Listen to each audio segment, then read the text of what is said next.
Hey ho, little mortals, Hem here bringing you episode 2. I'm here to let you know that there is a content warning for this episode around the 10-minute mark, when our lovely miscreants start crossing a bridge. There's a bit of a panic attack that you might wish to skip. A little reminder that we also have a giveaway for stickers, Make Runes Not War, and you can get these kick-ass stickers by leaving a review on whatever podcast catcher that allows you to leave such a thing.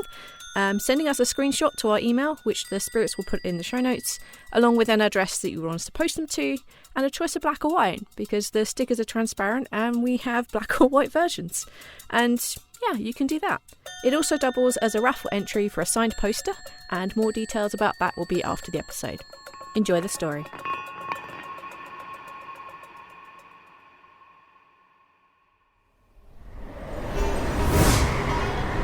Shit! I think I triggered Focus! Where do I aim? A little higher. Stop! Slightly to the right. No, stop. Okay, stay like that. And shoot! Perfect. Yay! Go fetch, Malaki! Yes! What? No. Viðarsson! I completely forgot that I returned his Eyþór yesterday. And you didn't fly away yet. Well, granted, he and I were pretty much out of order until this morning. Why did you have to remind him to use it? Oh, come on. This way, each of us has a part in threading the needle arrow through the weaves. Don't you think that's beautiful? And we're getting better at doing this too. Well, firing straight down a cliff instead of up into the sky helps. See? That's where Malaki comes in handy. How else would you have gotten the arrow back otherwise? You're right. But still... Here you go. Pafirindia, Lina! Tamdia Malaki! Cocklefoot! Raka. I haven't done anything wrong. Just a precaution. If I had wanted to leave, I had time for that all morning. Raka. Come on, we better move out of the Eyþór phrase now.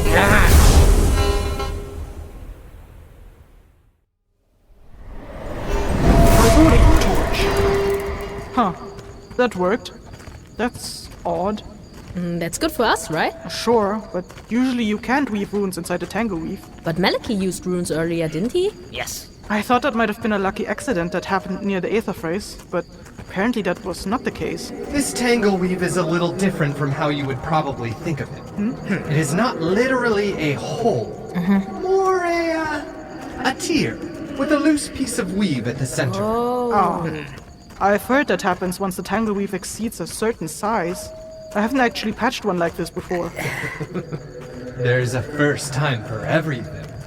Even for a great patcher like you. I wonder what keeps the loose piece at the center in place.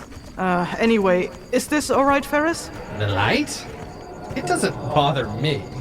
Great. I'll leave it on then. Did your rune trigger the wind shell, or was that a spirit? I think that was my rune. Auril said it reacts to disturbances. Using runes might count for that as well. Then you won't need to use my tether anymore to activate it. Well, thank the 14 for that. Auril, just in case you need that information. On the map you gave me, we're roughly northeast of the last village we were at last. I think it's the one called Jarlareid on the map. That's also where Ferryce's sanctuary is. He doesn't need to know that. Oh. I don't want the location of my sanctuary to be on your map. Well, too late now. If you track the path from Auril to the Skunder's Peak, there's a river with a waterfall near the village. That's where the Eyþór phrase were. Now we are heading up a narrow... gulch? Canyon? Not sure if that's the correct word. I think the cartographer tried to draw it in, but honestly looks more like another river. River? I think it looks like bacon stripes. Well, let's just move on. You're gonna leave it on? The wind shell, I mean. Sure, why not? Let's give Auril some boring hiking ambience. He'll love experiencing the fresh nightly mountain air secondhand. He rarely leaves his study anyway. Well, at least now we have light. We could have a torch, if it wasn't for your fear of fire. Yeah, about that. Thanks for looking out for me, by the way. Don't mind it. At least you appreciate it. Doesn't that gem heat up your forehead, Raka? Light being energy and that stuff. A little, but it's not unpleasant. I'm more worried about Ferryce. I appreciate your concern, but I am fine. I do not feel like you do. Gosh, I could use a little warmth right now. It's gotten a bit chilly, hasn't it? It's the rich. The stones are cold. The Thinner of Air would beg to differ. I have another coat, but it's at the bottom of my backpack. We don't have time for that. We can't linger here. You can wear my fur cloak for a bit. But then you will be cold. I have fur of my own. The Kyria feels warm to me. Or you could hold on to the heat sphere for a bit if you want. Aw, thanks you guys. I'm just being smothered by love today, aren't I? But seriously, can't we just make camp soon? I'm dead tired. We can't camp here. I told you before. Yeah, and then you started babbling about Rick-yellers or whatever. That could possibly kill us, and I still don't know what that is. Rikyell, big mountain birds. Ah, yeah. They nest in these ridges. They need a lot of sustenance and will not hesitate to attack Kyrian or Skurk. I think you're overcautious. Rikyell are active during day. It's almost dark. We'll be safe until morning. I believe Raka.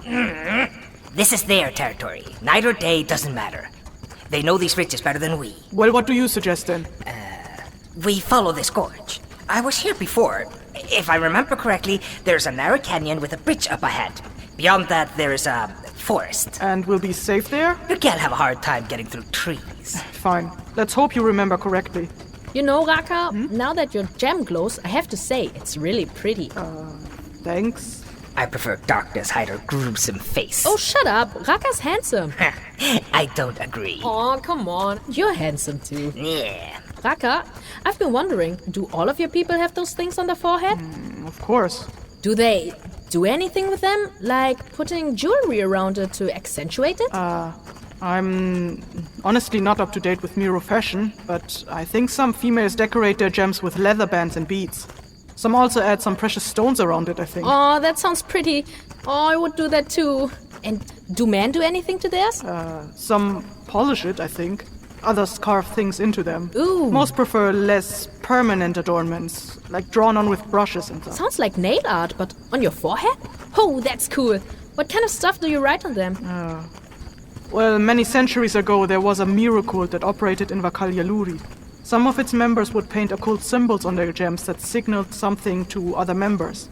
Some Miro outside of the cult thought that was a great idea and started painting runes of strength and prosperity on their gems instead, which is still something that is done to this day. Or the name of their lovers? I've not seen that done. That's cool, though. You should do that too. Write the names of my lovers on my gem? Or write my name. I mean, adorn yourself. I'm sure accentuating your gem would look good on you. I'm really not one for adornments. She should just wear a mask. Made of your skin, preferably. Touché. You first need to catch me. I see an opening ahead. That's the gulch. We are on the right path. Great. Let's hope your bridge is still there, too. The bridge is down there. The pass behind it leads to the forest.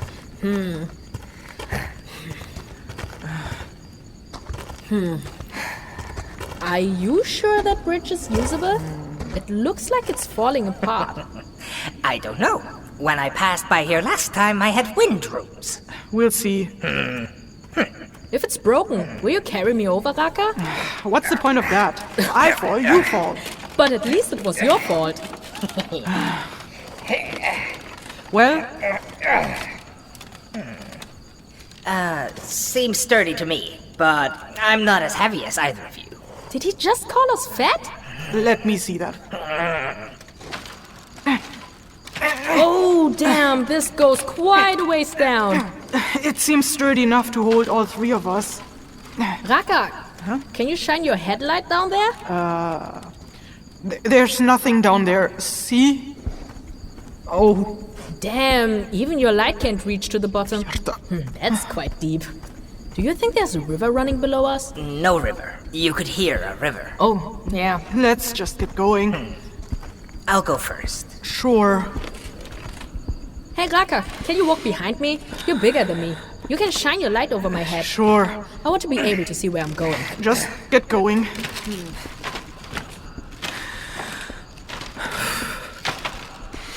Oh, watch your step! What? Half a plank missing here. Oh.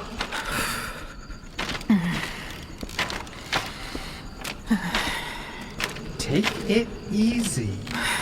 One step at a time. We're the one talking, not the one walking. That rhymed. Are you afraid of heights? What? No? If she was, she would have panicked at the Eyþór freeze. True. But something isn't right with her. Hey, are you okay? I'm fine. Just keep walking. Maybe you should walk in front of me. So Just keep walking. Hey, it's okay. We don't need to rush. For Eve's sake, just hurry up already. Calm down, Raka. See that? Raka. See that? Raka? No. Do you see that? Hey, are you alright? No. Do you not see? Raka? Move, Feather Duster. I can't. Get up, Raka. I'm not interested in having you fall to your death out there. Look, Raka. No. Gorge. No. Isn't No. Oh, no. Whoa. You alright? No. You don't have Shut up. Something is wrong with your Malaki. Stop it. Shut up. If the Raquel didn't know we were here before, they know now. Malaki, you're setting her. I'm not upsetting her. Something else. Doesn't hear you. what do you see? We have to get her over to the bridge. You can't force me to. Don't argue, Feather Duster. Frightening her. She's terrified. Yeah, I get that. Is there a spirit causing that? No, this is all just her. What do you see? I can't. Obscurity. No. Infinity. No. Eternity. Please stop. I don't. Beyond. You have lost to your own stupidity. Stop. What then? What do you see? Nothing. There's nothing. It only seems that way because your headlight can't shine that far, Raka. Come on, get up. What lies within nothing? No. Do you know where it ends? If you know what it is, do something. This is not part of our oath bond. Hey, we have to get her off the bridge. If I knew how, I would. Want to know? Yes.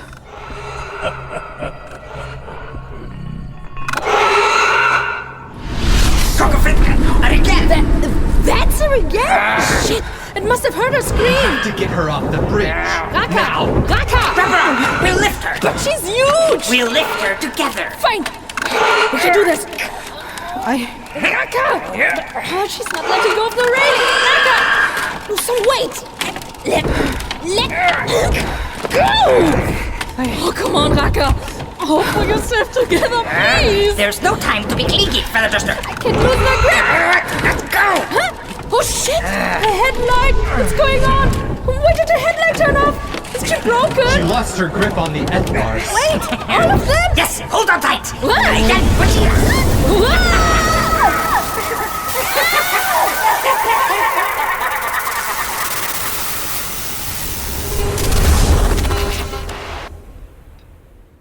What? Is Raka alright? Fyodor, this can't be it. Fascinating. I wonder where the voices she heard came from. It appears Lyn and Malaki couldn't hear them yet. Ooh. They were picked up by the wind shell. Maybe. Kessir, can we turn on the wind shell remotely? No, I'm afraid it doesn't have such a function yet. Then it's coming on the to-do list. I don't care what you say. All right. We don't know what happened to her. Is she okay? Yosha. She's got to be, right? You have to calm down, Yosha. How can I calm down? Raka is in trouble, Kessir. How can you be so calm? Because these recordings came in a while ago. What? There's a second one that came in after this one. A second one? Yes. Why didn't you tell me we had to? Well, it wasn't ongoing when it came in, so someone must have ended it. What? Unless Malaki did the same thing he did in this recording, of course. Then what are we waiting for? Let's just listen to it and transcribe Calm it. down already. Let's finish the references first. There's an order of things. Got I'm it. sorry. Alright, I'm ready. Okay. Data recording was Nesþanuka on the 102nd day of Bäkkos, 5th year of the Vare in the 101st generation. Vocal enchantments were woven by Kessir Riliniki, Eyþór Viðarsson, Carollyn Monterola, Ester Ellis, Barrett, Brewster, and Travis Vengroff. Music shells provided by Fui Madan. Audio enchantments by Sarah Baczynski. Written and produced by Kessir Riliniki.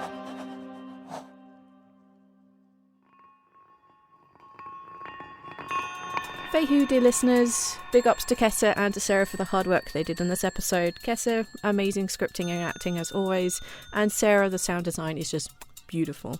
And also big love to Kessir because it's not feeling very well right now, which is why I'm here as a fleeting voice, a limited edition before the real voice of Counterbalance replaces me.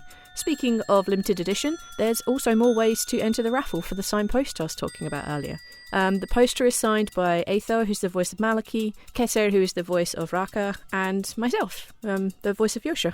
You can go to the social medias, Trilunis, Trilunis, to find the post on any of the social medias that has the poster artwork and giving it a like. Maybe a comment or two wishing Kessir a speedy recovery. Maybe you could also share the post to let Sarah know how amazing the sound design is. You know, all the social media algorithm things. It would be great. And also, yeah, you'd be entered into the raffle to win the amazing, beautiful looking poster. The deadline for all the entries is December 31st, 2023, and the draw will happen shortly after. And if you win, we will send you a message asking you for your address. And to finish off the references, the wind shot activated and seemed to pick... sorry, Yosha is too cute. To finish off the outro, we'd love to introduce you to Shadows at the Door. It's an anthology horror podcast created by the fantastic Mark Nixon. The stories are dark, they're horror, they're beautifully acted, and even though the format is different stories each week, there is a continuing story of Professor Troughton who appears at least once a series, and there's always a post-story discussion each episode between Mark and David, and it is an absolute highlight. I love this show so very much. So please enjoy the ad for Shadows at the Door. Also send Kessir love. Bye.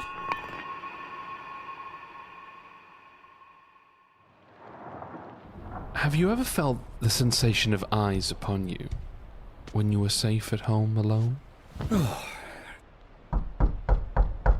Oh. Have you ever had reason to fear the shadows at the door? Hello? Please, let me in. I'm sorry, who is this? Please, I'm so cold. Let me in. I'm sorry, it's really late and I don't really open the door to strangers. Please, just open the door. Oh. Have you ever seen men walk who should not be walking? Open the door. What are you? Let me in. Shadows at the Door is an anthology podcast showcasing full cast audio drama in which atmosphere and crescendo are everything. We curate ghost stories and horror stories from some of the most exciting writers working today and showcase the great classics from the shelves of history. Produced by queer creators in the north of England, Shadows at the Door brings new life to the ghost story genre, whether that be a sapphic dark fairy tale in a Slavic forest, or a British professor discovering the truth about both the afterlife and himself. So, gather round the fire, pour yourself some tea, and join Shadows at the Door the podcast for the most pleasing of terrors.